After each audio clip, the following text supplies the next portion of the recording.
Cipher case का trial कलअदम होने पर आपका नुकसान हुआ, जस्टिस तारिक का इमरान खान के वकील से मुकालमा। सुप्रीम कोर्ट ने साइफर केस में इमरान खान की जमानत की दरख्वास्त पर रियासत और वजारत दाखिला को नोटिस जारी कर दिया। सुप्रीम कोर्ट के जस्टिस तारिक मसूद की सरबराही में जस्टिस याहिया अफरीदी और जस्टिस आयशा मलिक पर मुश्तमिल 3 रुकनी बेंच ने चेयरमैन तहरीक इंसाफ के साइफर केस में दरख्वास्त जमानत पर समाअत की, जिस सिलसिले में इमरान खान की जानिब से वकील सलमान सफ्दर पेश हुए और इन्होंने FIR अदालत में पढ़कर सुनाई। जस्टिस तारिक ने सवाल किया, ये मामला कब का है? इस पर सलमान सफ्दर ने कहा, ये मामला 2022 का है। इस पर जस्टिस तारिक मसूद ने कहा, साइफर का मुकदमा दर्ज होने में पूरा साल ही लगा दिया। कुछ दफात में सजा 2 साल, कुछ में सजाए मौत और उम्र कैद है।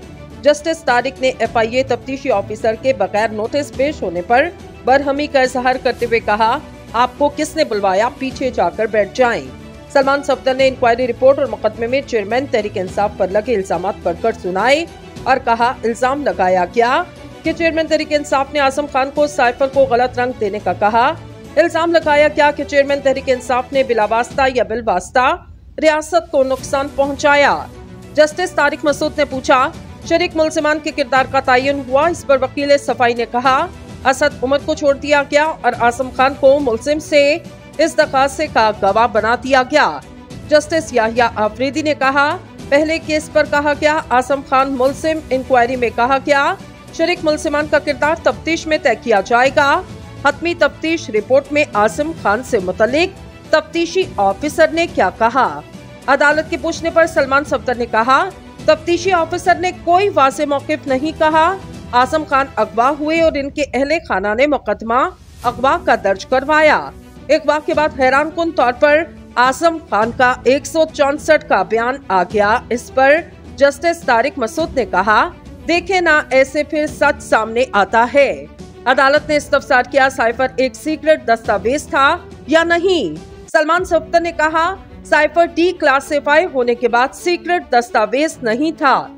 अदालत ने पूछा कि डिक्लासिफाई होने से पहले क्या मुलजिम ने साइफर किसी को दिखाया? वकील ने कहा, इस दौरान साइफर किसी को नहीं दिखाया गया।